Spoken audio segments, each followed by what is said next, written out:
Bonjour à tous et bienvenue dans votre magazine Entrepreneur, donc Entrepreneur qui vous fait découvrir les rouages de l'emploi, de la formation professionnelle à la vie de l'entreprise. Donc coup de projecteur sur les filières de métiers porteurs, insertion socio-professionnelle des jeunes, la mise en avant des secteurs formels et informels, des opportunités d'embauche et de l'emploi et l'immersion dans le monde des entreprises. Juriste experte en gestion de projets, éprise de justice et de paix, Madame Kaïdogbe est titulaire d'un diplôme supérieur de secrétariat de direction, d'une licence en gestion commerciale et financière, d'une licence en droit public, d'une maîtrise en gestion commerciale et financière, d'un master 2 en gestion de projet et d'un master 2 en droit public. Elle est également enseignante à l'université de Lomé et présidente de l'association Femmes chrétiennes unies dans l'action et qui œuvre pour l'autonomisation et l'épanouissement de la femme. Elle appuie dès lors des actions visant à la réduction des inégalités sur la femme, la jeune fille, de l'enfant vulnérable. Donc elle est avec nous ce matin pour nous parler donc de la place de la jeune fille au milieu professionnel. Et puis en deuxième partie de l'émission, donc Coco, on viendra sur la rubrique de Coco, l'Afrique qui brille, qui nous présentera un portrait d'un jeune entrepreneur. Bonjour Madame Dogbe, comment allez-vous? Très bien, bonjour ici. Très bien. Très bien. Nous sommes très heureux de vous avoir avec nous sur ce plateau. Merci, plaisir partagé. Bonjour Coco, ça va? Bonjour, ça va, très très bien.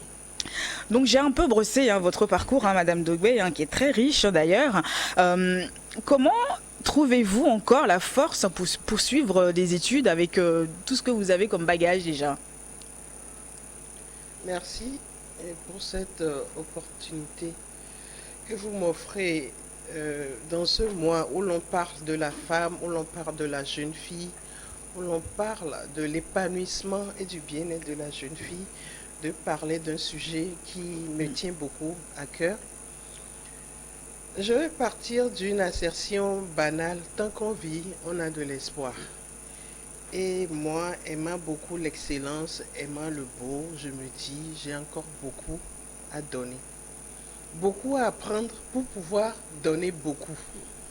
Donc pour moi, retourner à l'école, c'est comme un jeu. C'est vrai que c'est difficile de concilier tout ça, mais c'est avec bonheur que je le fais parce que ça me permet d'apprendre beaucoup, d'apprendre de nouvelles choses et d'être vraiment à jour. Parce que pour enseigner, pour former, pour donner à la jeune génération, il faut que nous en ayons. La connaissance. Que nous en ayons, donc ayons, comme dirait une dame, il faut que nous en ayons. Et voilà, c'est vrai que c'est pas dur, mais je le fais aussi, ce doctorat, je le fais un peu aussi pour honorer la mémoire de mes parents, parce qu'il y a une phrase qui trottine dans ma tête depuis toute petite. Aujourd'hui, ils sont plus là, mais cette phrase est toujours là. Ma fille, je n'ai pas de l'or, je n'ai pas du diamant. Allez à l'école. Allez à l'école parce que demain, c'est l'école qui paye. Et cette phrase ne m'a jamais quittée. Et ce doctorat, je le fais aussi un peu pour eux, pour honorer leur mémoire, pour tout ce qu'ils ont pu semer en moi, comme formation, comme éducation, comme excellence, pour que j'arrive à ce niveau aujourd'hui. Pour moi, c'est de faire honneur vraiment à leur regrettée mémoire. En tout cas, bravo, parce que c'est pas du tout évident, comme vous l'avez dit, c'est pas évident de rentrer déjà dans la vie familiale et puis se dire bon, je vais continuer des études parce que certains ont du mal. Vraiment, pour eux, c'est fini, quoi. C'est fini, donc ils osent pas. Absolument. Quand j'ai repris mes études, je travaillais déjà et mes collègues se moquaient un peu de moi. Quand je prenais mes congés, c'était pour aller faire des examens, des devoirs. Et il y en a qui me raillaient, qui disaient, mais tu vas à l'école pourquoi? Qu'est-ce que tu cherches encore à l'école? Avec tout ce qu'on a comme occupation ici, avec tout le stress qu'on gère au bureau, tu trouves toi le temps, mais qu'est-ce que tu veux? Qu'est-ce que tu fais? Et je leur ai dit, on ne navigue pas dans les mêmes eaux. C'est clair. On n'est pas sur la même langue. Que la même longueur d'onde et que vous comprendrez demain. Hmm. Ah, Voilà. mais c'est vrai, hein. Coco, tu veux intervenir, tu veux... Non, allons-y. Allons-y, Je prends hein. plaisir à l'écouter. Hein. Merci. Elle est excellente. Merci. Bah, écoutez, là, on vous intervenez auprès des jeunes filles vulnérables. Qu'attendez-vous par vulnérable, justement? Lorsqu'on parle de vulnérabilité, on parle de cette frange de la population, de ces personnes qui sont fragiles. Fragiles de par la précarité de leur situation sociale, fragiles de par l'accès, hein, même aux services sociaux de base. Et souvent, ils sont en ville. Ils sont à la périphérie, ils vivent dans des taudis, ils sont dans les villages aussi. Et la plupart ne sont pas éduqués. Quand je parle d'éducation scolaire, parce qu'ils n'ont pas les moyens. Donc, c'est toute cette population qui n'ont pas eu la chance que nous avons eu d'avoir une éducation complète, d'avoir eu un environnement qui nous a permis d'éclore notre talent, notre potentiel. Donc ces gens-là, aujourd'hui, ont besoin de nous pour que nous contribuions à réduire un tant soit peu les inégalités sociales. Mais justement, quel est votre engagement auprès de ces jeunes filles? Ces jeunes filles, ce que j'attends d'abord c'est qu'elles arrivent à s'affirmer. Elles arrivent à découvrir pourquoi elles sont venues sur cette terre. Et pour le faire, il faut qu'elles s'éduquent. Il faut qu'elles aillent à l'école. Il faut qu'elles aient des formations, des coachings, du mentoring. Quelqu'un derrière pour leur dire, tu vas y arriver. Celle qui devient par exemple médecin ne doit rien envier à celle qui a choisi de faire le commerce ou bien celle qui a choisi de rentrer dans le social. Il faut qu'on essaie de valoriser nos métiers. De leur donner une confiance. De leur donner une confiance en soi. Valoriser le métier, ça commence par nous-mêmes. Lorsqu'on a une panne à la maison, qu'on appelle le plombier ou le menuisier, et bon, il finit de travailler, combien vous allez prendre, dit maman Djindeva? Déjà, vous-même, vous dévalorisez le travail. Je leur dis non. Vous avez fait un travail, c'est vous qui connaissez le boulot, c'est vous qui avez amené le matériel. Au moins, vous devez savoir combien il faut prendre. Ça commence par là. C'est le manque de confiance en soi et la dévalorisation de sa propre personne et du travail qu'on fait. Il faut qu'on arrive à leur donner de la valeur, à leur apprendre à se tenir debout, la tête haute, à ne pas être impoli, mais à être fier. Oui. À être fier. Celles qui sont au village, qui n'ont jamais fréquenté, c'est difficile de leur demander d'aller faire un master ou d'aller faire un BTS. Mais il y a plusieurs mécanismes pour les amener à l'inclusion dont on parle dans le développement au Togo aujourd'hui.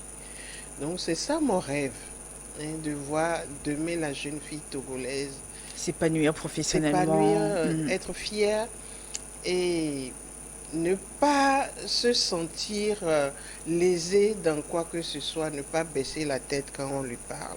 Il y en a, dès qu'on leur pose une question, on les voit qui baissent la tête. Non. Donc c'est ce combat que je me suis fait mien et j'essaie de le faire avec brio. Bah justement, l'orientation est la base de tout, hein, dit-on. Pensez-vous que certaines de ces jeunes filles ont mal choisi leur orientation? C'est clair. C'est clair, avec l'aide des parents, avec le concours et l'encours des parents, elles ont fait faute route.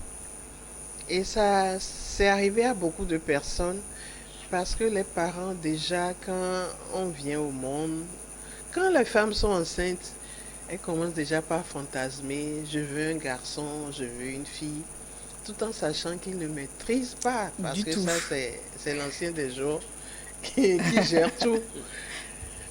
Et après ce caprice, après, oui, ma fille sera, mon fils sera, je veux que tu sois militaire, Je veux que tu sois économiste parce que dans notre famille, on n'a fait que ça. Je voudrais que tu reprennes mon épicerie parce que c'est ce que j'ai fait et qui a marché. On ne cherche pas à écouter l'enfant, on ne cherche pas à l'observer pour voir quel est le talent qu'il développe. Moi, quand je suis toute petite, mon surnom à la maison, c'était l'avocat. Parce que quand j'arrive, il y a, même à l'école primaire, quand il y a un conflit, j'arrive en même temps. J'arrive à dire la vérité d'abord, à séparer. Je dis non, toi tu n'as pas raison parce que.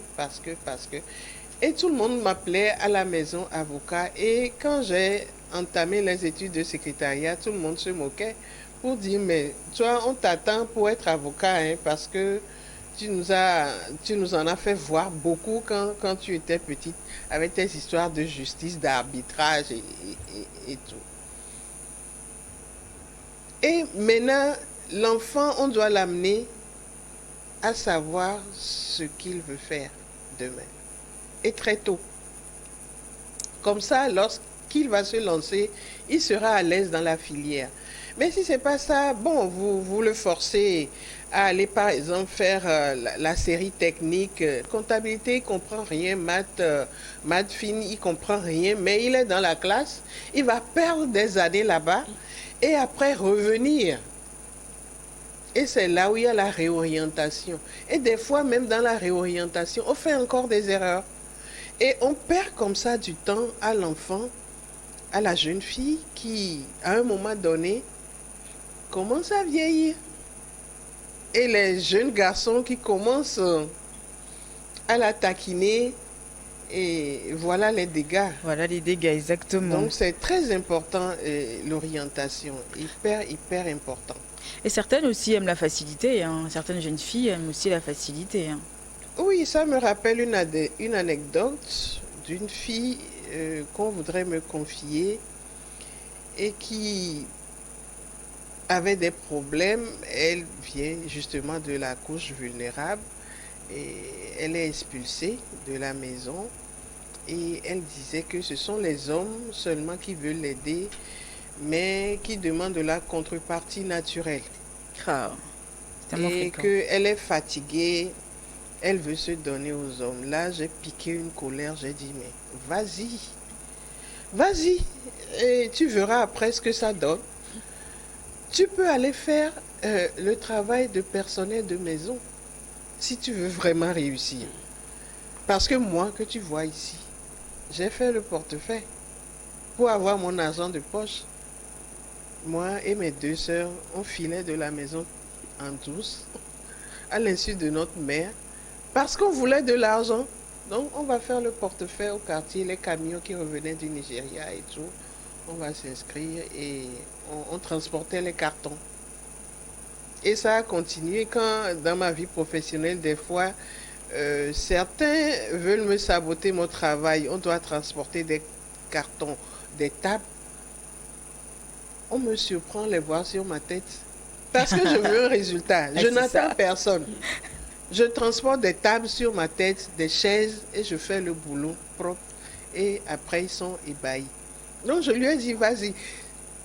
C'est un exemple palpable de quelqu'un qui veut la facilité. C'est ça. Lorsque vous allez chercher un travail comme domestique, on vous donne un logement, on vous donne à manger, vous allez vous laver, vous allez dormir. Et après, vous posez votre tête pour réfléchir à ce que vous voulez faire. Donc, il y a toujours une solution. Et celles qui cherchent la facilité, voilà, quand on les voit, on sait. On sait. Et aucun homme aujourd'hui ne veut plus de ces filles faciles. On va bien les user, les utiliser et les jeter pour aller prendre celles qui ont fraîchement arrivées, une bonne éducation, celles qui peuvent apporter quelque chose dans leur vie. Mais justement, parlons d'harcèlement au milieu professionnel. Hein. Comment doit-elle se défendre face à ça? Déjà, il faut qu'elles aient la confiance en soi. Il faut qu'elles savent où elles vont et ce qu'elles valent. C'est important de connaître sa valeur. Et moi, quand je le dis souvent, les gens disent que je suis gonflée. je suis égoïste. C'est pas de l'égoïsme. Mes parents m'ont appris à marcher la tête haute. Je suis très très polie, très courtoise. Et ce sont des valeurs qui me sont très chères. Mais je n'aime pas qu'on me piétine. Que vous soyez grand ou petit, je n'aime pas qu'on me piétine. Et lorsqu'on me piétine, là, je deviens une lionne. Donc, il faut d'abord qu'elles connaissent leurs valeurs. C'est très important. Connaître aussi ce qu'elles sont venues chercher dans ce milieu professionnel. Comment est-ce qu'elles sont rentrées dans ce milieu professionnel? Est-ce que c'est par la bonne porte, la belle porte, ou c'est par une petite fenêtre encastrée? Ça aussi, c'est important. Ça aussi. Donc, c'est tout un mélange de paramètres. Mais il y a aussi la loi qui encadre Le l'harcèlement sexuel en milieu professionnel. On en a débattu hier seulement à une conférence organisée à Yoka. Et je rappelais que c'est puni par la loi. Il faut connaître la loi. Le code pénal togolais a prévu des sanctions. Et c'est en milieu professionnel, c'est 3 à 5 ans. C'est 3 à 5 ans de peine d'emprisonnement. Et je crois que les amendes vont de 3 millions à 5 millions. Oui, donc il faut pas Lorsque le supérieur use de sa position de supérieur pour harceler, c'est corsé. Sinon, c'est 1 à 3 ans. Écoutez, on va marquer un temps de pause. On revient juste après le journal. Restez avec nous.